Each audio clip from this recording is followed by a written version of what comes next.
ఇప్పుడు మీరు వింటున్న కథ పేరు రెండు నగరాలు. ఒక ఓడ వ్యాపారి వద్ద వామాంగుడు అనే ఒక బానిస ఉండేవాడు. వామాంగుడు తన వ్యాపారంలో ఎంతో సహాయపడి లాభాలు సమకూర్చి పెట్టడం చేత యజమాని అతనికి స్వేచ్ఛ ఇస్తూ, నా ఓడల్లో ఒకటి తీసుకుని స్వతంత్రంగా వర్తకం సాగించి బాగుపడు అన్నాడు.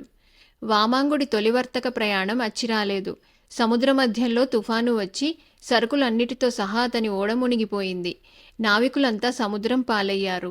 వామాంగుడు మాత్రం ఈదుకుంటూ వెళ్ళి ఒక తీరాన్ని చేరుకున్నాడు. అది ఒక ద్వీపం. వామాంగుడు ద్వీపంలోనికి ప్రవేశించి కొంత దూరం నడిచి ఒక పెద్ద నగరం చేరుకున్నాడు. నగర వీధుల నిండా జనమున్నారు.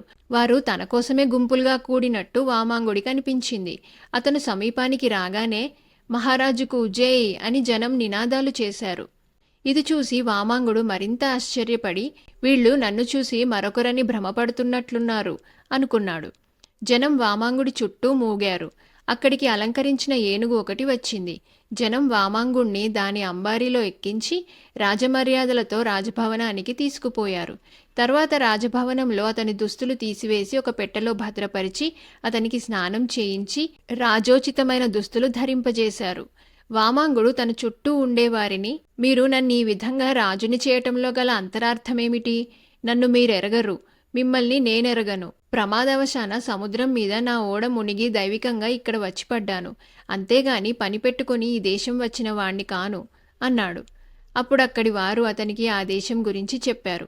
22 క్రితం దాకా ఆ ద్వీపం మీద క్రమపరిపాలన అంటూ ఉండేది కాదు. జీవితం అరాజకంగా ఉండేది. ఆ సమయంలో ఆ ద్వీపానికి ఒక దేశ సంచారి వచ్చాడు.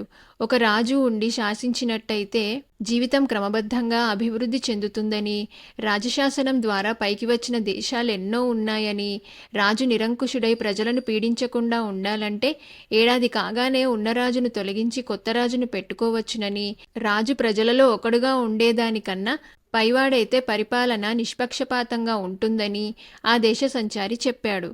అది మొదలు అక్కడి వాళ్లు యాదృచ్ఛికంగా తమ ద్వీపానికి వచ్చేవాణ్ణి రాజుగా చేసుకొని అతన్ని పరిపాలించనిస్తున్నారు.